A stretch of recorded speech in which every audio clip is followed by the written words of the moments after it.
పశ్చిమ ఆఫ్రికాలో ఉగ్రవాదులు రెచ్చిపోయారు. నరమేధమే సృష్టించారు. ఫలితంగా 100 మంది అసూలు బాశారు. ఓ రకంగా చెప్పాలంటే బుర్కినా ఫాసో పశ్చిమ ఆఫ్రికాలో ఉన్నటువంటి సైనిక పాలన కొనసాగుతున్నటువంటి 11 దేశాల్లో అక్కడ బుర్కినా ఫాసో కూడా ఒకటి. సో ఈ బుర్కినా ఫాసోని తమ హస్తగతం చేసుకునేందుకు అక్కడ అల్-ఖైదా ఉగ్రవాదులు తీవ్రంగా పోరాటాలు చేస్తున్నటువంటి పరిస్థితి. ఫలితంగా వేలాది మందిని అక్కడ చంపేస్తూ వస్తున్నటువంటి పరిస్థితులు అయితే గత కొంతకాలం నుంచి కూడా కొనసాగుతున్నాయి. వాస్తవానికి ఇప్పుడు కూడా అదే జరిగింది. బుర్కినా ఫాసోని టార్గెట్గా చేసుకుని మరీ ముఖ్యంగా అక్కడ ఉన్నటువంటి ఎయిర్పోర్ట్ని, అలాగే ఏదైతే స్పెషల్ యాంటీ టెర్రరిజం శిబిరాలు అయితే ఉంటాయో ఆ శిబిరాలను టార్గెట్గా చేసుకుని వారంతా కూడా ఒక్కసారిగా సుమారుగా 8 చోట్ల ఈ ఉగ్రదాడులకు తెగబడినట్లుగా తెలుస్తోంది.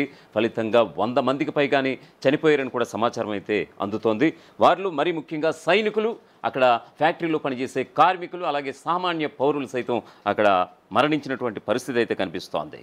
ఇక పశ్చిమ ఆఫ్రికాకు చెందిన బుర్కినా ఫాసోలో అల్-ఖైదా అనుబంధ జిహాదీలు నరమేధం సృష్టించారు. ఈ ఘటనలో 100 మందికి పైగా మరణించినట్లుగా సమాచారం. మృతుల్లో ఎక్కువ మంది సైనికులు, కార్మికులు, స్థానికులు ఉన్నారు. కీలకమైన సైనిక స్థావరం, ఎంతో కాలంగా ముట్టడిలో ఉన్న కీలక పట్టణం డజీబో సహా పలు ప్రాంతాల్లో జిహాదీలు దాడులు పాల్పడినట్లుగా తెలుస్తోంది. బుర్కినా ఫాసోలో ఆదివారం తెల్లవారుజామున ఈ దాడి చోటు చేసుకుంది. ఉత్తర బుర్కినా ఫాసోలో ఉగ్రవాదులు పలు ప్రదేశాలను లక్ష్యంగా చేసుకుని ఈ దాడికి పాల్పడ్డారు. ఇందులో సైనిక స్థావరంతో పాటు డజీబో పట్టణం సైతం ఉంది. బుర్కినా ఫాసో సహేల్ ప్రాంతంలో తీవ్రవాదం పేటరేగిపోతున్న సమయంలో అక్కడ యాక్టివ్గా ఉన్న అల్-ఖైదా అనుబంధ గ్రూప్ జేఎన్ఐఎం ఈ దాడికి పాల్పడింది. జేఎన్ఐఎం ముష్కరులు 8 ప్రాంతాల్లో ఒకేసారి దాడులు జరిపినట్లుగా తమకు తామే ఒప్పుకున్నారు. ముష్కరులు బుర్కినా ఫాసో ఎయిర్పోర్ట్ను ధ్వంసం చేసే లక్ష్యంతో ఈ దాడికి తెగబడ్డారు. ముందుగా డజీబో నగరంలోకి ప్రవేశించే దారుల్ని నిర్బంధించేశారు. అనంతరం సైనిక శిబిరాలపై అటాక్ చేశారు. స్పెషల్ యాంటీ టెర్రరిజం యూనిట్ శిబిరాల్లో బీభత్సం సృష్టించారని అందులో ఉన్నటువంటి ఒక ఉగ్రవాది స్వయంగా చెప్పుకొచ్చినటువంటి పరిస్థితి కనిపిస్తోంది. బుర్కినా ఫాసోలో గత కొన్ని సంవత్సరాలుగా ముష్కరుల దాడులు పెరిగిపోతున్నాయి.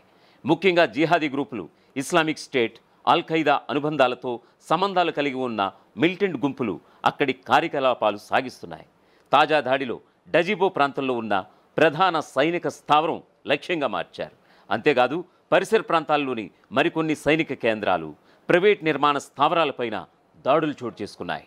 ఈ దాడులు బుర్కినా ఫాసోలో అస్థిరతను మరింత ముదిరించాయి. గతంలోని ఇటువంటి దాడులు జరిగినప్పటికీ ఈసారి ప్రాణనష్టం తీవ్రస్థాయిలో ఉంది. ప్రభుత్వం ఇప్పటి వరకు అనధికారికంగా మృతుల సంఖ్యను ఇంకా ప్రకటించలేదు. కానీ స్థానిక వర్గాల అంచనాల ప్రకారం ఈ దాడుల్లో చనిపోయిన వారి సంఖ్య 100కు పైగా ఉంటుందనేది అంచనా. దేశ రక్షణ శాఖ పరిస్థితిని సమీక్షిస్తూ ముష్కరులపై ప్రతిస్పందన చర్యలు చేపడుతున్నట్లుగా ప్రకటించింది. గాయపడ్డ వారిని దగ్గరలోని ఆసుపత్రికి తరలించాలని సమాచారం. మృతులంతా దేశాన్ని రక్షించేందుకు సేవలందిస్తున్న వారేనన్న వాస్తవం స్థానికంగా తీవ్ర దుఃఖాన్ని కలిగిస్తోంది. ఇక ఇదే సమయంలో ఇలాంటి ఘటనలు అక్కడ ప్రభుత్వంపై భద్రతా పరంగా ఒత్తిడి పెంచుతున్నాయి. ప్రజలు భద్రతపై ఆశ్చర్యం వ్యక్తం చేస్తున్నారు. అంతర్జాతీయ సమాజం కూడా బుర్కినా ఫాసోలో జరుగుతున్న ఈ హింసాకాండపై ఆందోళన వ్యక్తం చేస్తోంది. బుర్కినా ఫాసోలో ముష్కరుల నుంచి వస్తున్న ముప్పు రోజు రోజుకు ఎక్కువవుతోంది. ప్రభుత్వం ఈ తరహా దాడులకు అంతం చేయాలంటే మరింత కట్టుదిట్టమైన భద్రతా చర్యలు తీసుకోవాల్సిన అవసరం చాలా స్పష్టంగా ఉందని మేధావులు సైతం చెబుతున్నారు. బుర్కినా ఫాసో దేశంలో సైనిక పాలన కొనసాగుతోంది. ఆఫ్రికాలోని 11 దేశాల భూభాగాల్లో సహేల్ ప్రాంతం కూడా ఒకటి. ఆ 11 దేశాల్లో 2.3 కోట్ల జనాభా ఉన్న బుర్కినా ఫాసో కూడా ఒకటి.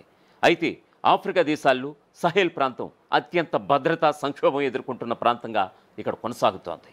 23 మిలియన్ల జనాభా కలిగిన బుర్కినా ఫాసో ప్రస్తుతం సైనిక పాలనలో మగ్గుతోంది. సహేల్ ప్రాంతంలో నెలకొన్న తీవ్ర అనిశ్చితి కారణంగా నిత్యం రగులుతూనే ఉంది. 2022లో జరిగిన తిరుగుబాట్లతో ఆ దేశంలో సగభాగం కంటే ఎక్కువ ఇతర గ్రూపుల ఆధీనంలోకి వెళ్ళిపోయింది బుర్కినా ఫాసో. అనునిత్యం బుర్కినా ఫాసో దేశాన్ని ఆక్రమించేందుకు అల్-ఖైదా వంటి ఉగ్రవాద సంస్థలు మారణ హోమం సృష్టిస్తూనే ఉంటాయి. ఈ హింసల వల్లే 2022లో 2 సార్లు భారీ ఎత్తున సైనికులు ప్రాణాలు కోల్పోయారు. మరొక వైపు ఆ దేశ ప్రభుత్వం చర్యలపైన తీవ్ర విమర్శలు వ్యక్తమవుతున్నాయి.